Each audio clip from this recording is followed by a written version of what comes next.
Lugina e Shalës në Shqipërinë Veriore ka zgjuar gjithnjë kurreshtjen e studiuesve shqiptar, por sidomos të huajve. Zë jo pak vend në veprat e albanologëve evropian e mëtej, sikurse edhe të udhëpërshkruesve të njohur. Në literaturën e huaj për shqiptarët, kjo zonë gjithmonë paraqitet me kurreshtje të madhe dhe përshkruhet si vendi i izoluar. Njohja e kësaj zone nëpërmjet literaturës, që është shkruar ndër shekuj, ka zgjuar edhe kurreshtjen e studiuesve të ndryshëm të kohës sonë. Njëjtë ka ngjarë edhe me studiuesin e arkeologjisë Michael Gallety nga Universiteti i Michiganit në Shtetet e Bashkuara të Amerikës. Gallety njihet për studimet e tij në Ballkan, duke nisur nga Greqia, Shqipëria e Kosova.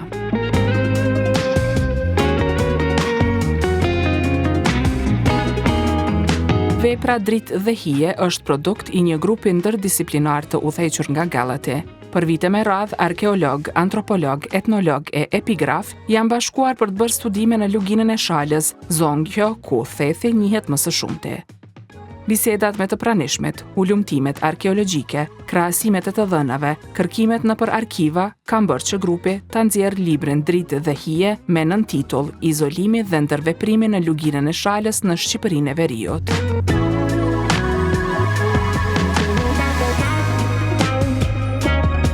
Vepra në anglisht është botuar para disa vjetësh, e të martën është promovuar edhe në shqip në librarin Dukagjini.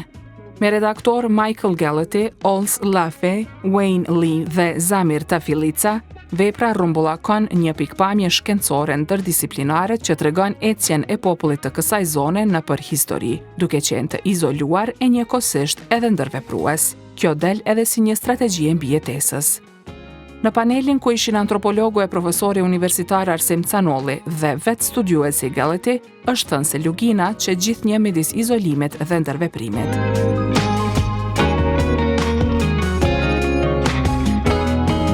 Studiuesi amerikan, që ka një lidhje të fortë me hapësirën shqiptare, ka treguar se shumë nga udhëpërshkruesit e kohës viktoriane që vizituan atë pjesë e paraqiten si të izoluar.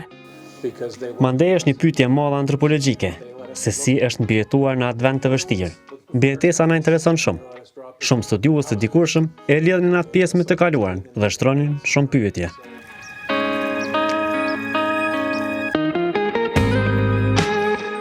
Sipas tij, pyetja kryesore që synonin t'i përgjigjeshin ishte se sa e izoluar ishte ajo pjesë. Njerëzit që jetonin në Thet dhe Shalë vetë kanë bindur vizitorët se janë të izoluar. Nga thethi në këmbë shkohet në Guci Anepej për një ditë.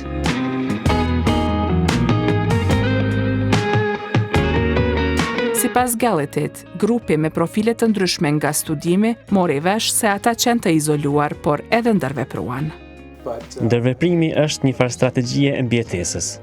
Populli shqiptar në përgjithësi është i Zotit që t'ia dalë të mbijetoj, dhe thethi është një shembull i mirë.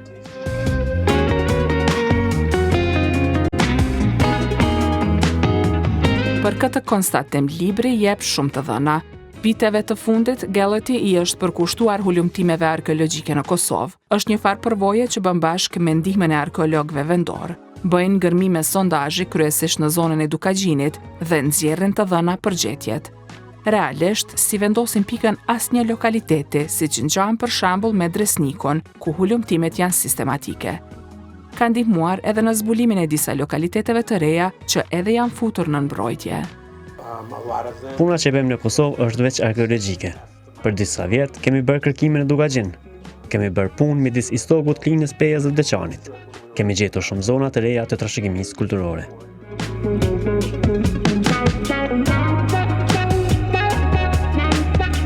Sa i përket luginës së Shalës, studimi i grupit shihet si një prurje e rëndësishme për kulturën shqiptare, po ashtu edhe si urë nëpërmjet të cilës studiuesit e rinj të huaj mund të lidhen me atë zonë.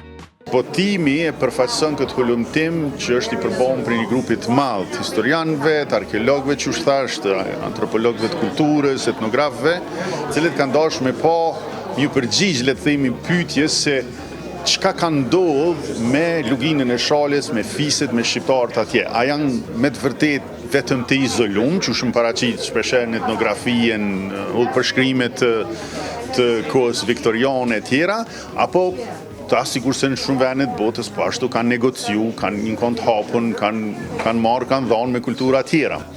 Dhe ndonë se është letë me thonë se po është një farë negocimi, adaptimi, çka libri bën, çka këta bojnë, realisht të gjithë është me a dhonë, që shtojnë ato, drejtësinë akademike, academic justice. Pse? Sepse punojnë 4-5 vite, testojnë, bojnë arkeologji për herë të parë në luginën e Thethit, pastaj mbledhin dhona etnografike, shkojnë për arkive, kështu që e shohin realisht dhe e pikturojnë si më thonë atë pamjen e madhe të luginës së Shalës si vend ku është negociu një farë identiteti mes asaj që konë izolimi tyne dhe hapja interaksioni me kultura tjera.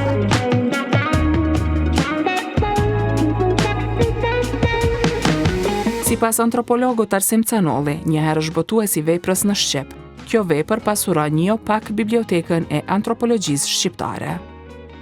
Vepra Dritë dhe hije, izolimi dhe ndërveprimin e luginën e Shalës në Shqipërinë e Veriut, që është botuar nga Ceneus, sfidon shumë nga perceptimet e krijuara ndër vite për luginën e Shalës dhe banorët e saj, duke sjellë një rrëfim të bazuar në kërkime të thelluara historike dhe antropologjike.